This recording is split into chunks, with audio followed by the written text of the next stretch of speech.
She's given me nothing but a cold bed and a barren name, and I am done pretending otherwise." The words drifted through the cracked door of the war room like smoke, and Seraphine felt the bond that tied her to Kaelan Thornwood snap taut and then fray, thread by burning thread, until she thought the mate mark on her collarbone would tear itself out of her skin. She pressed her palm flat against the wall to keep from falling.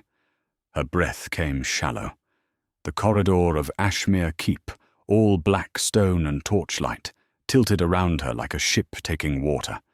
She had crossed half the kingdom of the northern Pax at his side. She had held his wounded head in her lap after the border wars, had negotiated peace with the river clans in his name, had learned 6 dialects so his enemies could not lie to him. And now, on the other side of a door he had not bothered to close, the Alpha King of the Ashmere territories was calling her nothing. She didn't scream. That was the first decision she made, and it was the one that saved her. She stood in the dark and she listened, and she let the cold move into her like water, into the low places of a field. And somewhere beneath the grief, a single clear thought rose and would not sink again. If I am nothing to you, then I owe you nothing. And everything I built here was mine. She turned before she heard the rest, because she did not need the rest. She already knew the shape of it, but she did hear the rest, because her feet would not carry her yet. She heard the second voice, softer, silken, belonging to Lady Ivelisse Vaunt, the daughter of the Silvermines dynasty, who had arrived at court 3 seasons ago with a retinue of 40 and a smile that never touched her eyes. "Then take what is owed to you, my king," Ivelisse said, and there was a purr in it, a woman tasting a thing she had already decided was hers. "You have carried this dead marriage on your back long enough. The Pax whisper that a barren Luna is a curse on the bloodline. They will not whisper about me." And Kaelan, who had once traced the line of Seraphine's jaw in firelight and sworn on the old gods that he would burn the world before he let it touch her. Kaelan laughed, low and easy, the laugh of a man shrugging off a coat he had grown tired of wearing. "No," he said, "they will not." Seraphine's hand found the small iron key that hung on a cord beneath her dress, the key she had carried for 2 years without ever letting herself imagine she might need it, and her fingers closed around it until the teeth of it bit into her palm, and the pain was clean and honest, and hers. She walked away down the black corridor, with her spine straight and her chin level, and not one torch flickered to mark her passing, and the keep did not know that it had just lost the only thing holding it together. She did not weep in her chambers. She had trained herself out of weeping the way other women trained themselves out of biting their nails, deliberately, over long nights, because a Luna who wept was a Luna who could be managed, and Seraphine had learned within the first month of her marriage that the court of Ashmere was a machine for managing women. She sat on the edge of the great bed she had shared with a man who was already gone, and she looked at the room as though seeing it for the first time.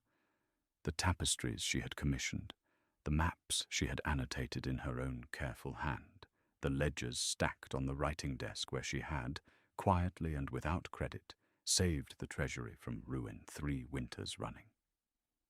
None of it was hers. That was the truth the cold clarity gave her. The gowns were his gift. The jewels were his gift. The title of Luna was his gift, and a gift given can be a gift withdrawn, and she had let herself forget that a woman who owns nothing owns her own leaving. But she had not forgotten entirely. Somewhere in her, in the part that had watched Ivelisse Vaunt arrive with 40 retainers and known instantly what she was, A colder and older Seraphine had begun, 2 years ago, to build a door out of the burning house. And now she took the iron key from around her neck and she looked at it, and she smiled. And it was not a warm smile, and it was the first true thing her face had done in months. There was a name that had haunted the edges of her marriage like a draught under a locked door. Greymoor Hollow. She had heard it first from a stable hand who fell silent the moment he saw her, and again from a merchant who went white and begged her pardon and would not meet her eyes. It was a village 3 days' ride into the wooded valleys south of the keep, a place that appeared on no tax rolls and no maps, a place the Alpha King visited 4 times a year with an escort of exactly 2 men, telling the court he rode alone to hunt and to think. Seraphine had never followed him. A loyal wife does not follow, and she had been, God's help her, loyal past the point of dignity, loyal into the very marrow of her foolishness. But loyalty had just been named worthless in a war room by the man who owed her his throne. And so tonight, while the keep drank to a betrothal that had not yet been announced, and celebrated a queen who did not yet know she was one, Seraphine of no house and no country, Seraphine who had come to Ashmere as a hostage of peace and stayed as its unpaid architect, took a plain grey cloak from the servants' passage, saddled a horse that answered to her and not to the royal brand, and rode out through the southern postern into a night that smelled of frost and pine and endings. She would see the thing she had refused to see. She would meet the family Kaelin Thornwood had been hiding, and then she would decide what kind of woman the morning would find her. The road south was old, older than the keep, older than the Thornwood line, a track worn into the hills by centuries of feet that had never once belonged to a king. Seraphine rode it through the small hours with the hood of her cloak pulled low and the iron key warm now against her sternum, and as the leagues fell behind her, she felt the mate bond thrumming its wounded complaint, a phantom ache blooming under her collarbone as if the mark itself were grieving what her mind had already surrendered. Every mile from Kaelin should have loosened it. Instead, it pulled, and she understood with a bitter clarity that the pain of a broken bond does not care who broke it. It only knows that it is broken. She let it hurt. She had spent 2 years learning to let things hurt without letting them steer, and she rode with the ache the way a sailor rides a swell, up and over, her eyes on the pale line of the road. By the second night, she reached the ridge above the valley, and there below her, cupped in a bowl of dark trees with a river threading silver through its heart, was Greymoor Hollow. Firelight in the windows, smoke rising straight in the windless cold.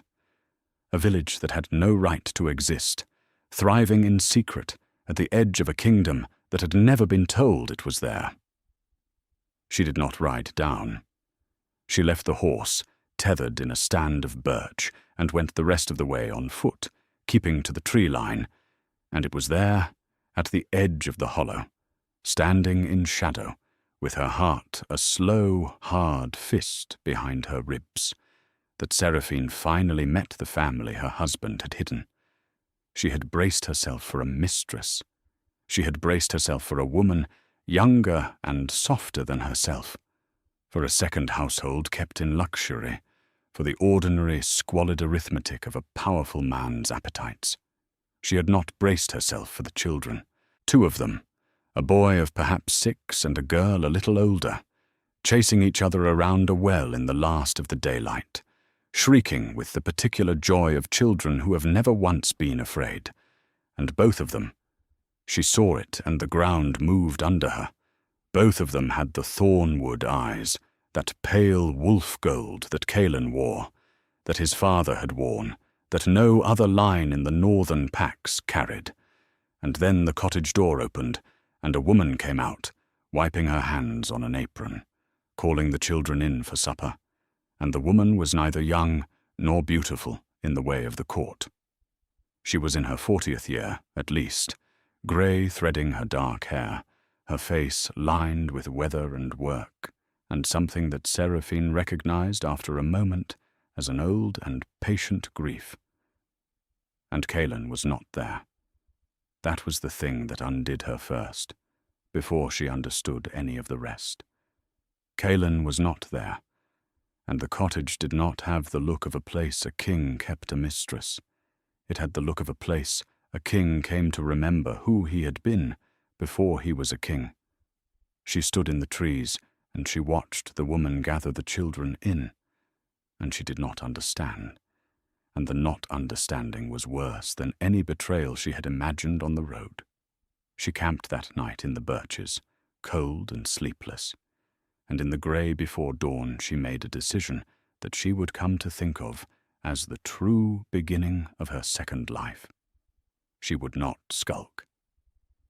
She had spent 2 years watching the court of Ashmere from behind a mask of composure, gathering everything and revealing nothing, and it had made her a queen of empty rooms. She was done watching from the trees. She walked down into Greymore Hollow in the first light with her hood back and her face bare, and the villagers who saw her stopped and stared. Not with fear, but with a strange dawning recognition, as though they had been expecting her for a long time, and were only surprised she had taken so long. And the grey-haired woman came out of the cottage again with a bucket in her hand, and she looked up the lane, and she saw Seraphine, and the bucket slipped from her fingers and rang against the stones, and she put her hand to her mouth, and she said, in a voice cracked open by something too large for it, "You have his sorrow in your face. You must be hers." And Seraphine, who had prepared 100 cold and cutting things to say, found that she had nothing at all, and she said only, "Whose?" And the woman's eyes filled, and she said the name that would break the story open, "Elowen's, my daughter, Kaelin's first wife, the one they told the world never existed." They sat at a rough table in the cottage while the children ate porridge and pretended not to listen, and the grey-haired woman, whose name was Mard, told Seraphine the thing that the keep had spent 20 years unmaking. Before Kaelin Thornwood was the Alpha King, before the Border Wars, before the crown of iron and ash, he had been a second son with no expectation of a throne, and he had loved a healer's daughter from Greymore Hollow, named Elowen, and he had married her under the old rites in the meadow above the river, with no one to witness it but the moon and the standing stones. They had been happy for 4 years. She had borne him a son. And then the old Alpha King, Kaelin's father, had died without an heir of the blood, save his 2 sons, and the elder son had died of the wasting fever within the same season. And Kaelin, who had never wanted it, woke one morning to find a crown coming for him, whether he willed it or not.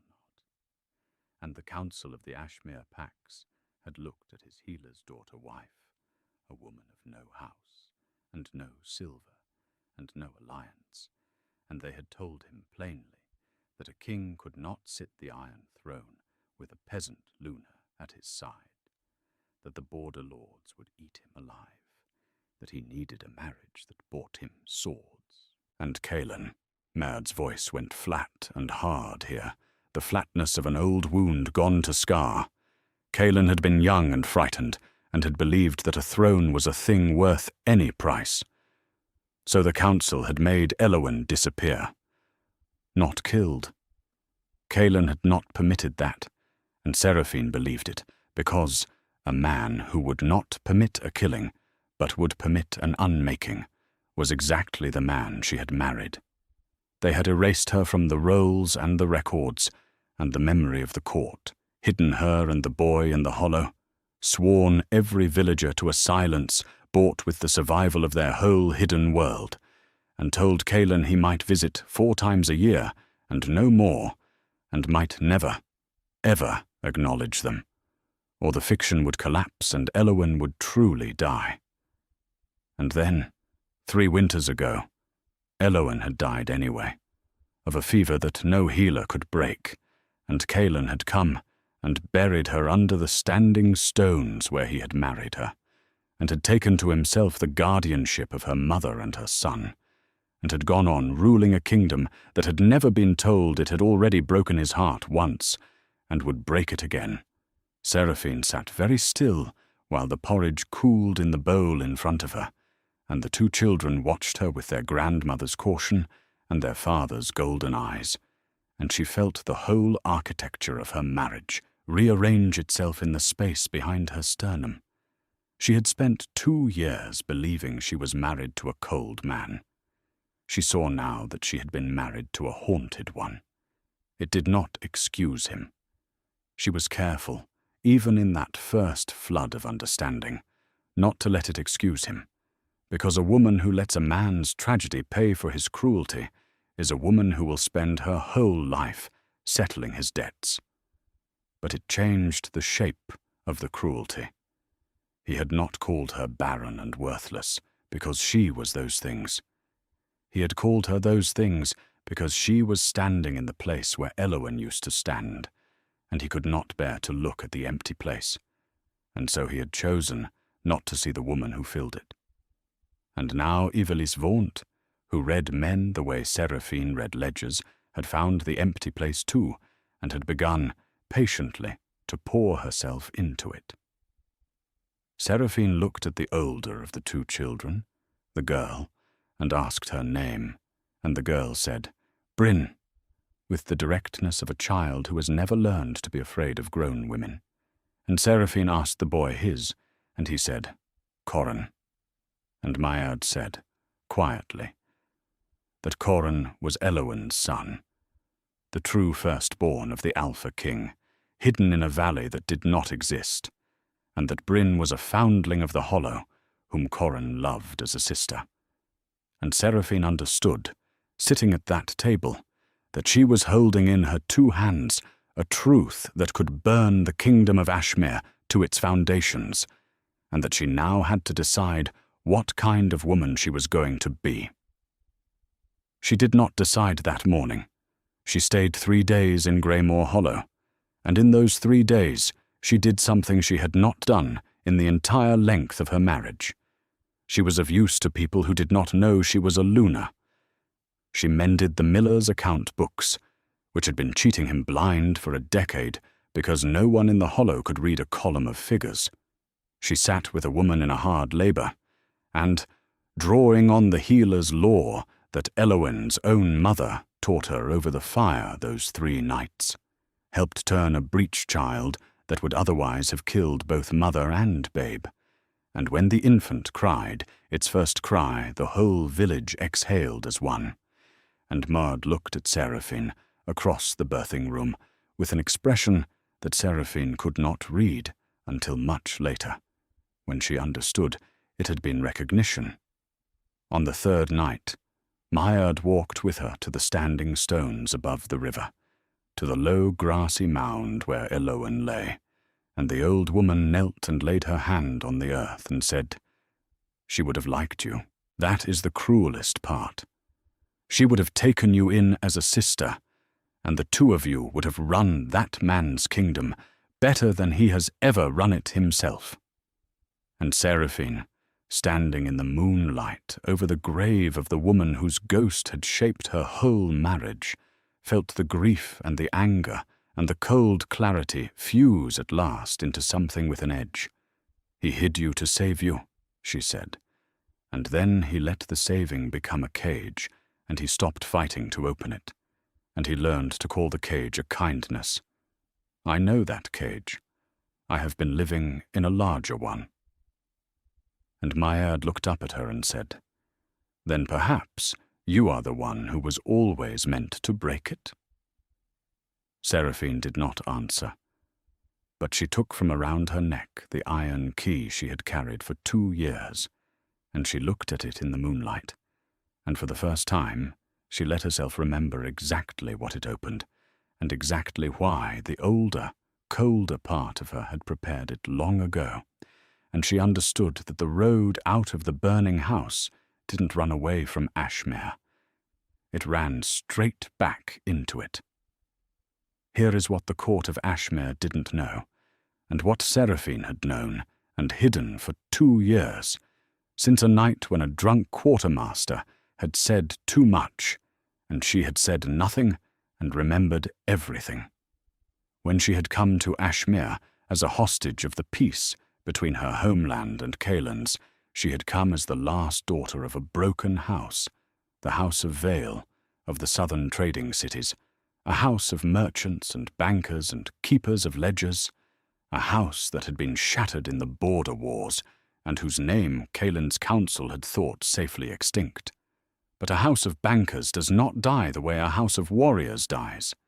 It dies slowly, its debts outliving its swords, its promissory notes drifting through the markets of a dozen cities long after its towers have fallen. And Seraphine, in 2 years of quiet nights with the treasury ledgers no one else could read, had traced those drifting debts, and had discovered a thing that made her go very still the first time she saw it, and had kept her still and patient and silent ever since. The silver mines of House Vaunt, Ivalice's dynasty, the source of all its glittering power, the collateral behind every alliance it had ever bought, had been mortgaged 40 years ago to the bankers of House Fael, to fund the very war that broke Seraphine's family. The debt had never been called. It had never been forgiven. It had simply been forgotten, sleeping in a strong box in a ruined southern counting house, waiting for an heir of Vale to wake it. The iron key around Seraphine's neck opened that strong box. She was the last heir of Vale, and Ivalice Vaunt, who had come to court to trade her family's silver for a crown, did not know that the silver was not, and had never truly been, her family's to trade. Seraphine rode out of Greymore Hollow on the 4th morning, with the 2 children waving from the well, and old Maud standing straight in the cottage door, and she did not ride north to the keep. She rode south, into the ruined trading cities of her dead house, and she was gone from the story of Ashmere for 6 months, and in those 6 months the court forgot her, the way a room forgets a draught when the door is finally closed. The betrothal of the Alpha King to Lady Ivalice Vaunt was announced within a fortnight of Seraphine's disappearance, and if any at court found it strange that the Luna had vanished on the very night of the announcement, they were wise enough not to say so aloud. The official word was that the Baron Luna had been set aside, had retired in disgrace to a convent of the old faith in the far provinces, and the court repeated the word to itself until it became true. Ivalice Vaunt moved into the Luna's chambers before the old occupant's scent had faded from the tapestries. She wore the jewels. She sat in the seat at the Alpha King's right hand. She smiled her smile that never touched her eyes, and she began, patiently, to remake the court of Ashmere into a thing that answered to her father's silver. And Kaelin Thornwood, who had traded one wife for a throne, and now traded a second wife for the illusion that the empty place in him might be filled by a woman who never once made him think of the meadow above the river, let her. He told himself he was content. He was a king, and kings do not examine the shape of their own emptiness too closely, because there is always another border to hold, another lord to placate, another war to win. The world outside remained ignorant of what it had just lost, but the ledgers did not forget. In the ruined counting house of her fathers, in a city where the grass grew up through the market squares and the great banking towers stood empty against the sky, Seraphine of Vielle opened the strong box that the iron key fit, and she took out the sleeping debt. And she did not wake it all at once. She was too clever for that, and too patient, and she had learned from watching Ivelisse that the deadliest way to take a thing from someone is to let them believe, right up until the last moment, that it was theirs. She spent the first 2 months simply restoring her house, not its towers, which she left as ruins, monuments to what the wars had cost, but its instruments, its networks, its long web of correspondence with the banking houses of a dozen cities that had done business with Vielle for a century and had never quite believed the name was truly dead. She wrote letters. She called in small favors. She discovered that the House of Vielle, in the memory of the merchant world, was not a broken thing at all, but a sleeping giant, and that a great many powerful and careful men had been waiting a long time to see whether an heir would ever come to wake it. And when they learned that one had, that the last daughter of Vielle had surfaced, alive and lucid, and in command of the old codes and the old ledgers and the old patient network of debts, they came to her, one by one, quietly, the way water finds the low places, and Seraphine received them in the ruined counting house with the grass growing through the floor, and she remade her house, not in 6 months, but in 6 weeks. And then she began, very quietly, to remake the map of the world. She took a partner in those months, though not the kind the court would have gossiped about. His name was Doran Ash, and he was the master of the merchant fleet that carried the silver of a dozen mines to the markets of the coast, a broad, weathered, unhurried man of 50 who had spent his life reading the truth of ledgers and the truth of men, and had long ago stopped confusing rank with worth. He had known Seraphine's father.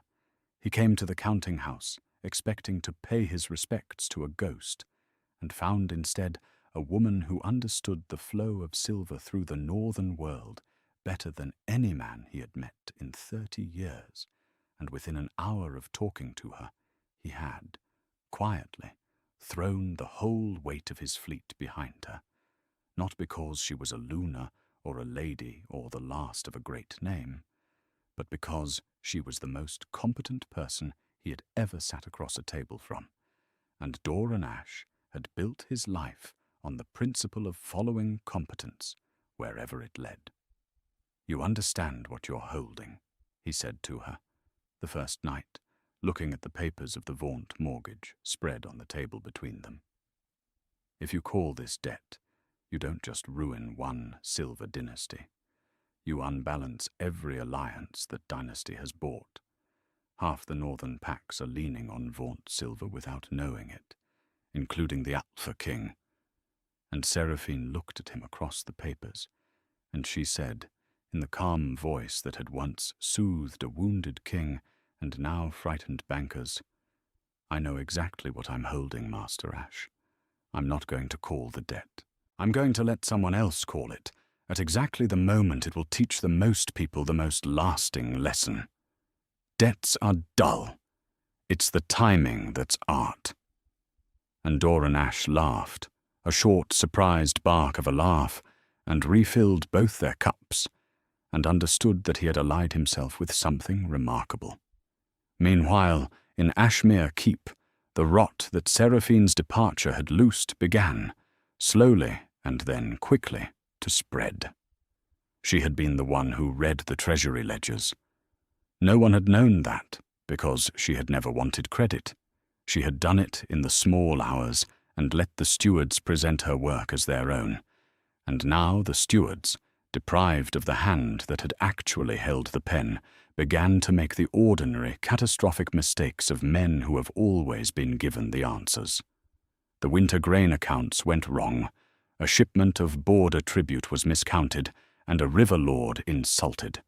The treasury, which had run 3 winters in surplus under an invisible hand, tipped quietly into deficit, and Ivelisse Vaunt, who understood silver only as a thing to be spent and never as a thing to be balanced, poured her father's money into the widening cracks and called it strength. And Cailen Thornwood, standing in the war room where he had once called his wife nothing, began to feel the ground beneath his throne grow soft in ways he could not name. He did not connect it to her. Why would he?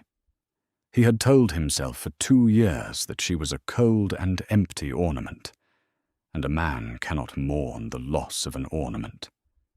And so he did not mourn, and he did not understand.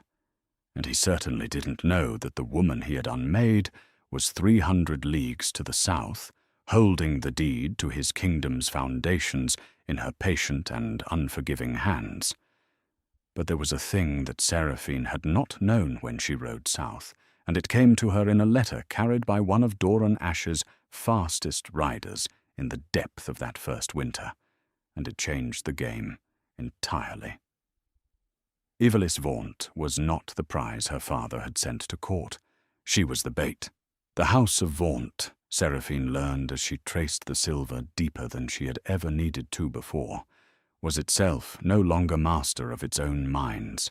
It had been quietly bought over the last decade by a consortium of the eastern slaving cities, the true greater power in this game, a syndicate of men who did not want an alliance with the Ashmere throne, but the throne itself, who had marked Cailen Thornwood's kingdom as the last free crossroads of the northern trade, and had set out, patiently, to swallow it.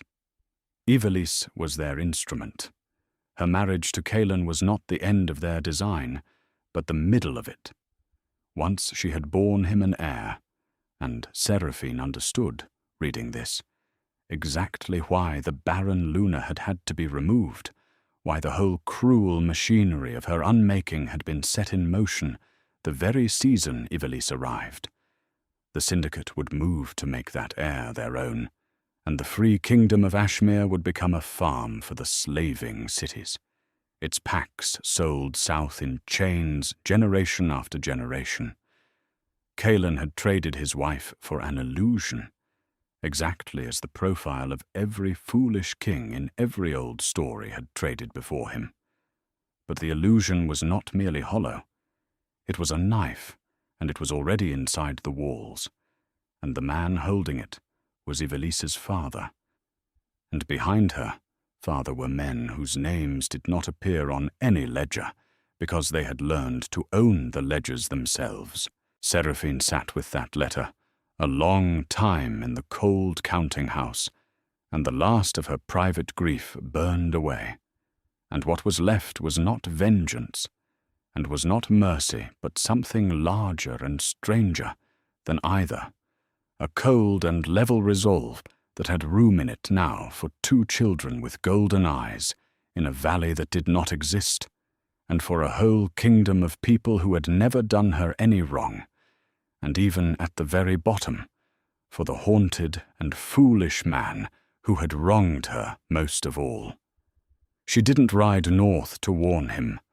A woman who has been called nothing doesn't come running to save the man who named her, and Seraphine had no intention of arriving as a supplicant with a warning that he would only half believe and wholly resent.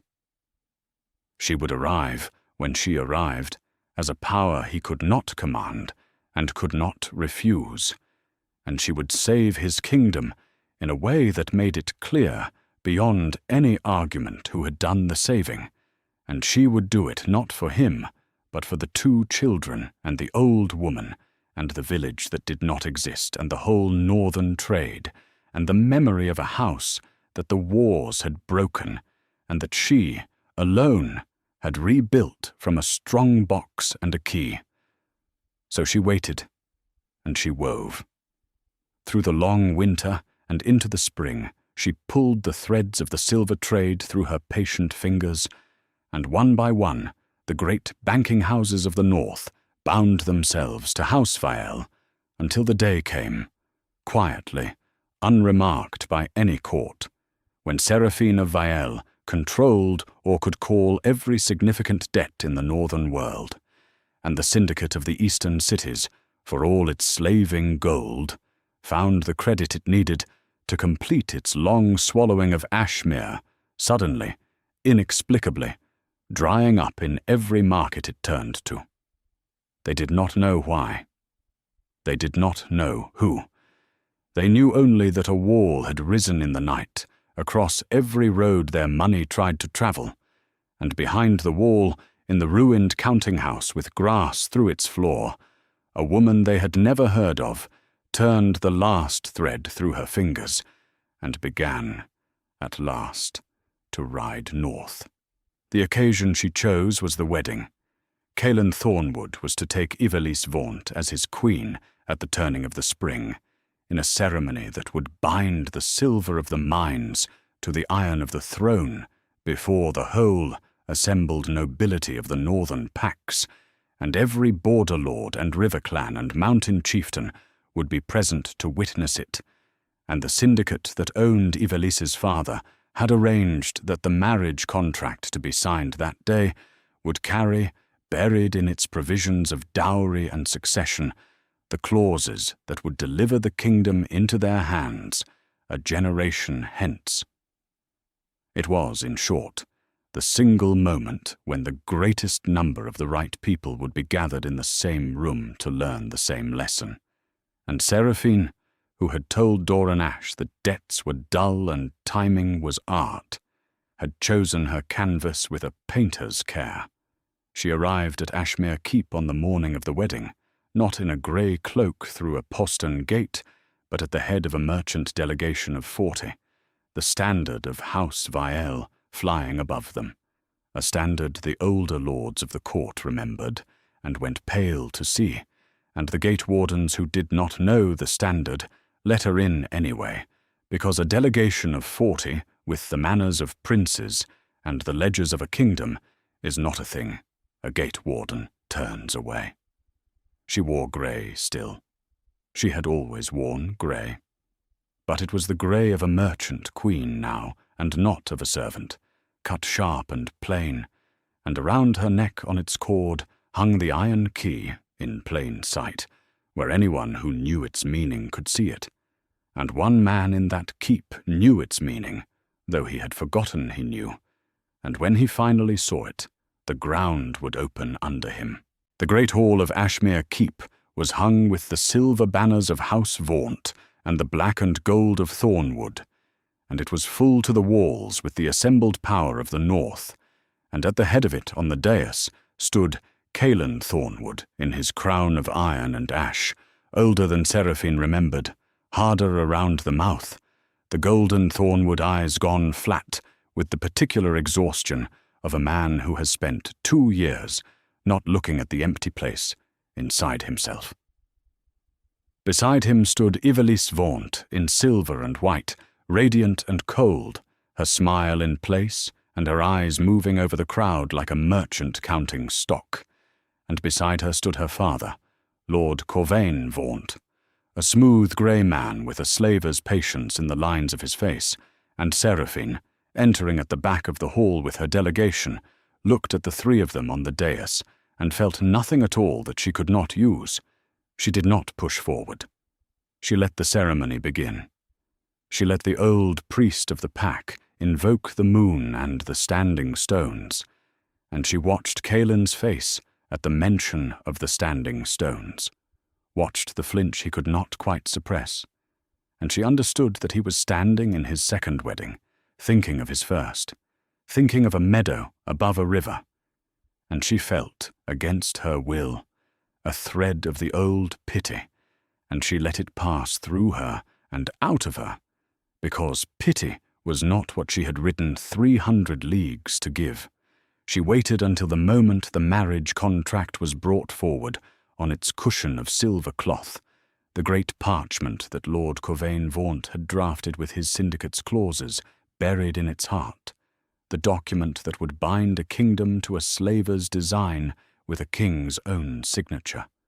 She waited until Kaelin took up the pen, and then, into the vast attentive silence of the great hall, Seraphina Vale spoke, and her voice was not loud, but it was the voice that had soothed a wounded king and frightened bankers, and it carried to every corner of the stone. "Before the Alpha King signs away his kingdom," she said, "he should perhaps know that it is already mortgaged, and that the mortgage holder has come to the wedding." The hall turned. 500 faces turned, and the pen stopped in Caelan Thornwood's hand, and he looked down the length of his own great hall at the grey-clad woman standing at the head of a merchant delegation with an iron key around her neck, and for a long moment he did not know her, because he had spent 2 years teaching himself that she was gone, that she had retired in disgrace to a convent in the far provinces, that she was a cold and empty ornament he had rightly set aside. And then he knew her.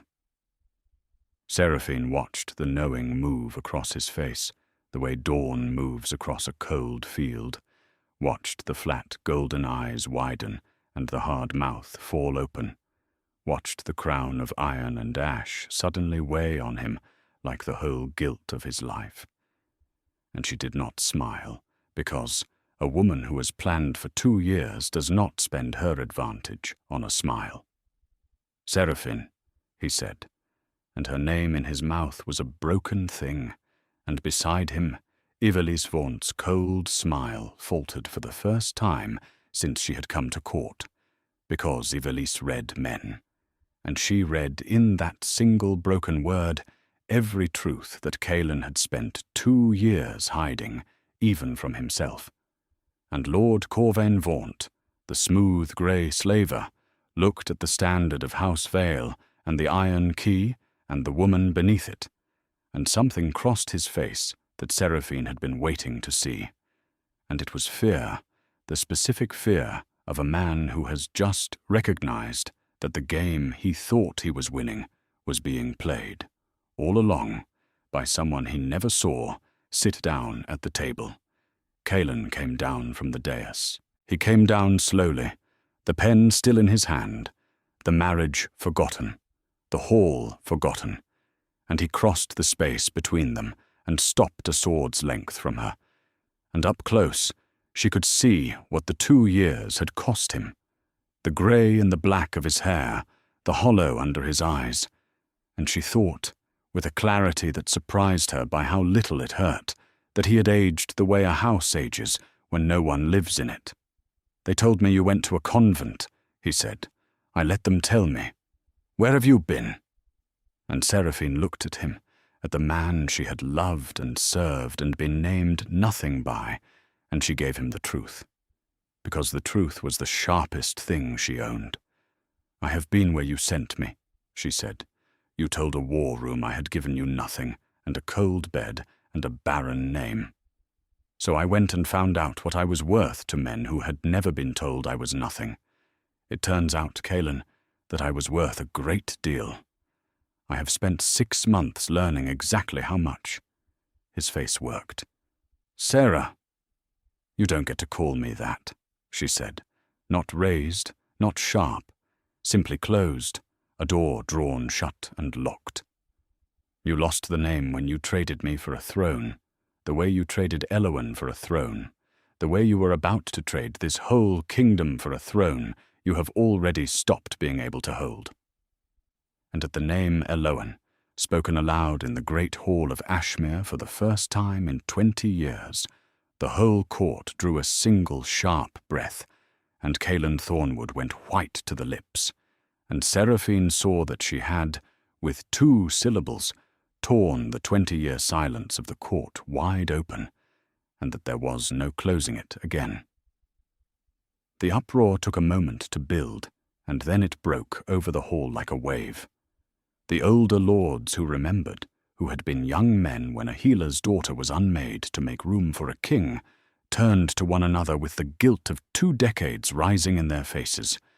Ivelisse Vaunt's composure cracked and fell away entirely, and she rounded on Caelan with the fury of a woman who has just discovered that the empty place she poured herself into was not empty at all, but full of a dead woman's ghost. And Lord Corvain Vaunt, reading the room with the swift, cold calculus of a man who deals in human lives, understood that his careful design was collapsing and moved at once to save it, stepping forward with his slaver's smile reassembled and his voice all reason. "This is a wedding," he said, "not a merchant's counting house. Whatever grievance this woman brings, whatever claim she makes, it can be heard at the proper time, through the proper courts. She has no standing to interrupt the marriage of a king." And Seraphine turned her level grey gaze on him for the first time, and she let the silence stretch until it was uncomfortable, and then she said, "You are Corvain Vaunt. You are the master of the silver mines." "I am." "You are not," she said. "You have not been for 10 years. The mines were mortgaged 40 years ago to the House of Vale to fund the border wars, and the debt was never called, and I am the last heir of Vale, and I hold the note. You have been spending, for a decade, silver that belongs to me, and I have come to call the debt." The colour left Lord Corvain Vaunt's face the way water leaves a cracked vessel, and in the ringing silence of the hall, Seraphine reached into her grey robe and drew out not a weapon, but a folded parchment, the note itself, the sleeping debt woken at last, and she held it up so that the whole assembled power of the North could see the seal of a house they had thought extinct. "But I am not a cruel woman," she said into the silence, "and I do not deal in ruin for its own sake. So hear me carefully, Lord Vaunt, because I am about to explain to you, and to this entire court, exactly whose game we have all been playing." And she explained it. She stood in the centre of the great hall of Ashmere Keep, in her plain grey robe with the iron key at her throat, and in a clear, unhurried, devastating voice, she laid the whole design bare, thread by thread, the way she had spent the winter tracing it. The syndicate of the eastern slaving cities, their patient purchase of the Vaunt mines, their use of Ivelisse as bait to lure a lonely king, the clauses buried in the marriage contract that would deliver the free kingdom of Ashmere into bondage a generation hence, the whole vast, unspeakable machinery of it, all of it aimed at the crown that Caelan Thornwood was, at that very moment, one signature away from signing away. She named the syndicate's fronts. She named the accounts. She produced, from her delegation of 40, the ledgers, and she passed them into the hands of the border lords, whose own packs had been marked for the chains, and she watched the fury rise in the hall like a tide, and she watched Caelan Thornwood look down at the pen in his hand and the contract on its cushion, and understand, at last and all at once, what he had been about to do. Lord Corvain Vaunt tried to speak, tried to deny, tried to summon the reason and the smoothness that had carried him this far, but the ledgers were open now, in the hands of armed men whose kin he had meant to sell, and there is no smoothness in the world that can talk a man out of the noose once the accounts are on the table. His own guards, seeing the shift, stepped away from him. Ivelisse Vaunt, who had understood before her father that the game was lost, made the swift, ugly calculation of the truly hollow, and began, quietly, to distance herself from the man whose blood she shared, edging toward the border lords, ready to sell her own father for a chance at survival, and Seraphine watched her do it, and felt her contempt harden into something almost like pity, because there is nothing in the world so poor as a person who has never possessed anything but the appearance of power. Caelan Thornwood set down the pen. He set it down on the cushion beside the unsigned contract, and he straightened, and for the first time in the whole of the confrontation, something of the king he had once meant to be came back into his face, and he turned to his guards and gave the orders that unmade Corvain Vaunt in the space of a minute, The doors sealed, the syndicate's agents in the hall detained, the marriage contract seized as evidence of treason. And then, the immediate danger contained, the king turned back to the woman who had saved his kingdom, and the whole hall watched. And Cailan Thornwood, Alpha King of the Ashmere territories, did a thing that no one in that hall had ever seen him do.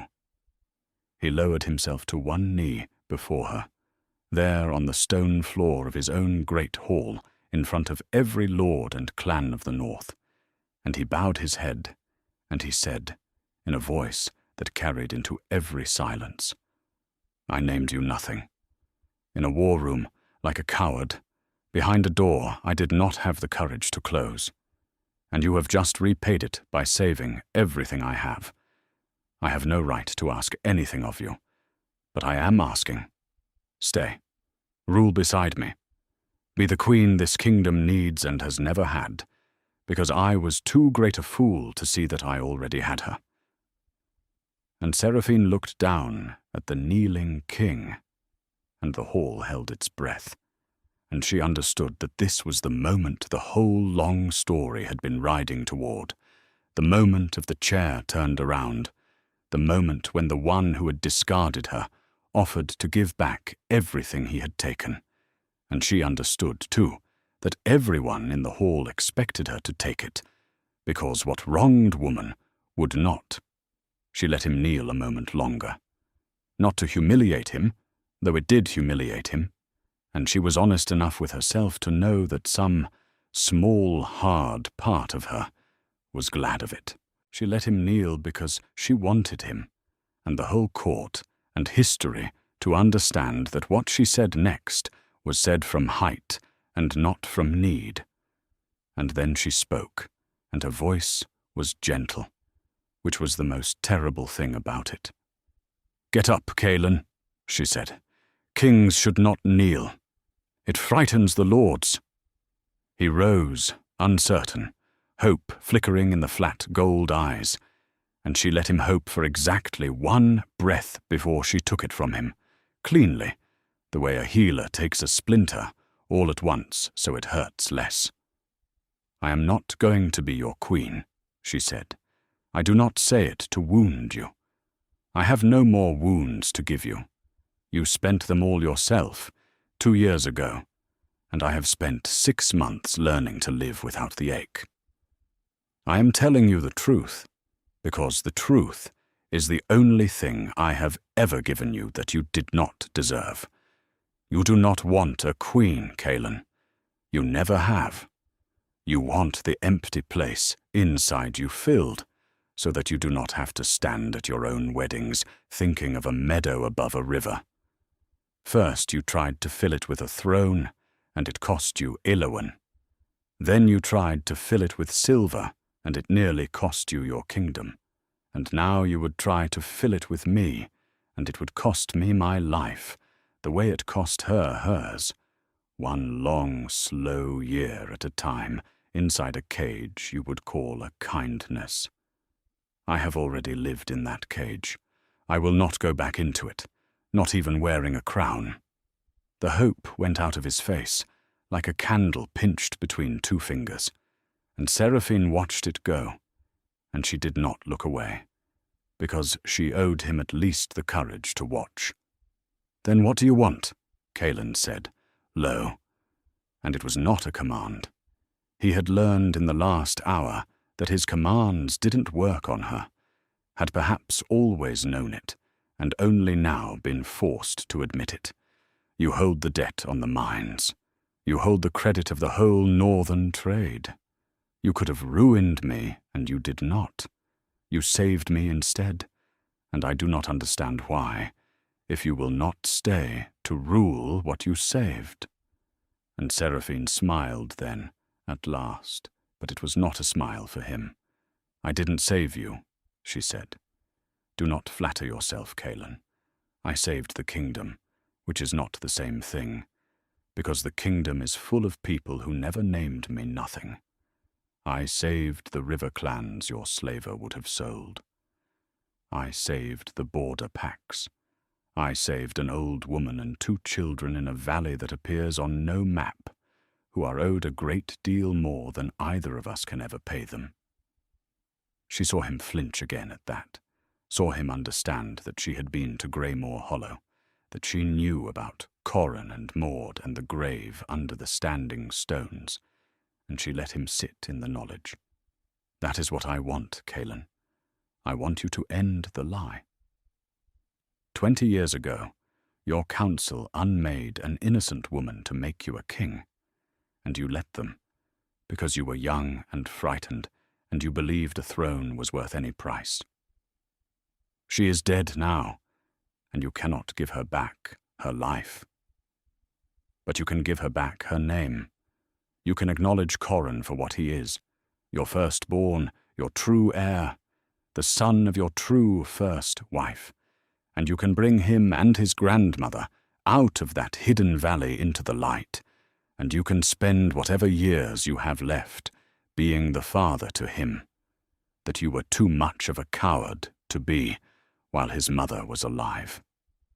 Do that, and I will consider the debt on the mines forgiven, and the kingdom will keep the credit of my house, and Ashmere will stand free.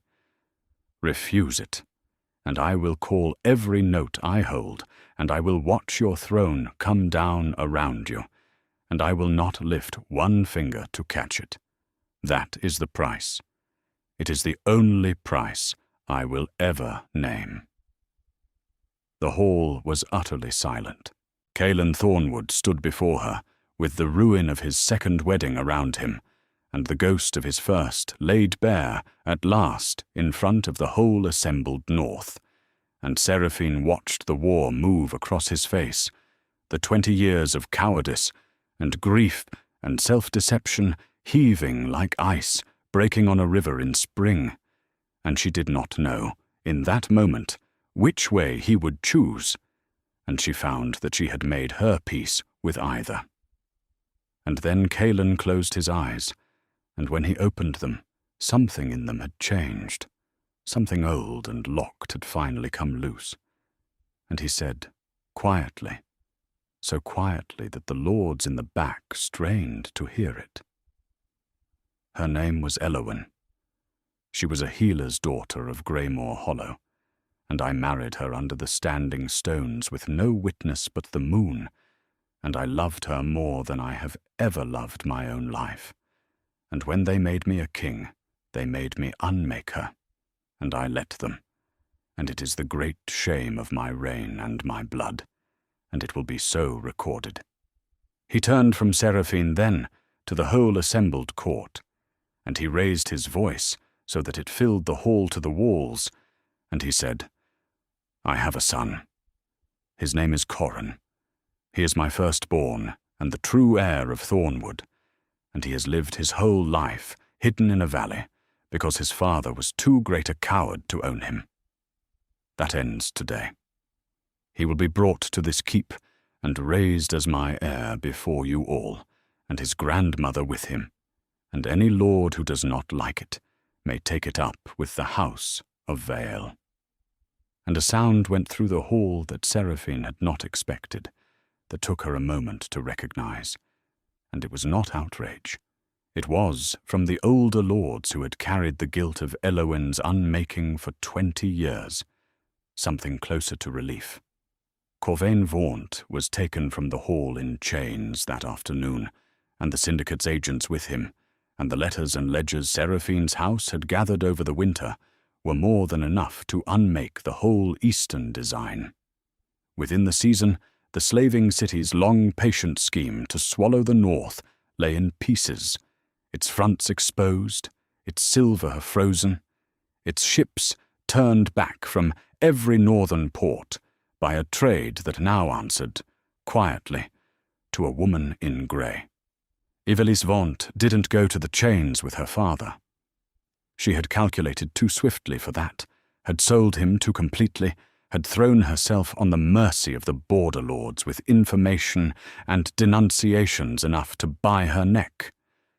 But there is a mercy that is worse than the noose, and it was the mercy the North extended to Ivelisse Vaunt. They let her live, and they let her keep her life and her freedom and nothing else at all, stripped of the silver that had never truly been hers, stripped of the crown she had come within a single signature of wearing, stripped even of the family name. For the House of Vaunt was dissolved that season, and its mines passed, by the calling of an ancient debt, into the trust of the House of Vael. Ivelisse Vaunt left Ashmere Keep on foot in a plain travelling cloak, with a single servant and a purse of coin that Seraphine, in a gesture that the court could not decide was cruelty or grace, saw quietly provided to her, enough to reach the southern cities and begin again as someone smaller and truer than the woman she had pretended to be. When Doran Ash asked her why, later, Seraphine said only, "Because the cruelest thing I can do to a woman who was never anything but a borrowed knife is to hand her back her own empty hands and let her feel the weight of them." And she never spoke of Ivelisse Vaunt again. She didn't stay at Ashmere Keep.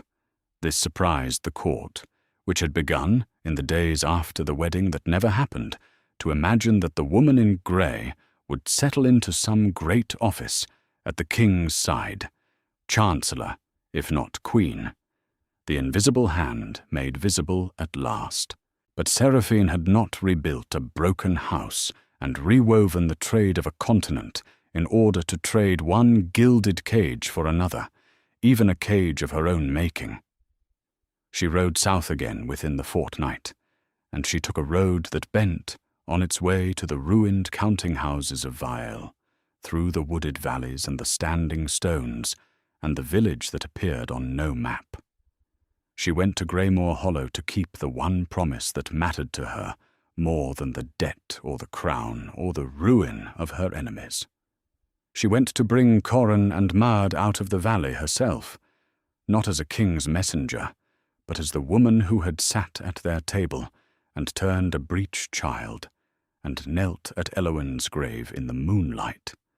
And when the boy with the golden thornwood eyes asked her, in the frank way of children, whether his father truly wanted him now, Seraphine knelt in the lane and looked him level in the face and told him the truth, which was that his father was a flawed and haunted man who had done a great wrong, and was, at long last, trying to do a right, and that Coran did not have to forgive him, and did not have to love him, but was owed, at minimum, his own name and his own light, and the chance to decide for himself.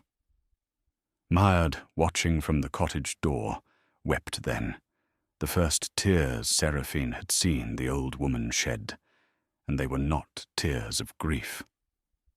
Coran went to the keep, and was raised as the heir of Thornwood, and Maud went with him, and the standing stones above the river became, by the king's own decree, a place of remembrance, where the name of Elowin was carved at last into the stone she had been married beneath.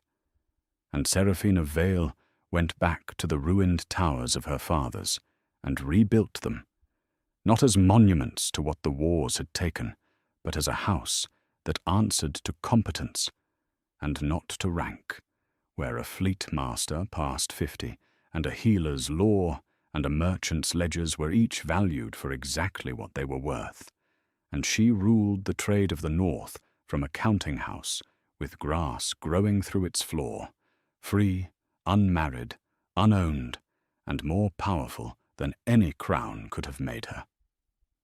Because that was the truth she had ridden 300 leagues and 6 months, and one severed bond to learn, and it is the truth I want to leave with you now. Worth is not a thing that is handed down to you by the powerful, to be granted in a war room or withdrawn behind a door too cowardly to close. It is a thing you carry out of the burning house on your own back, and prove in the cold, and reclaim entirely on your own terms. No one can name you nothing unless you agree to answer to the name.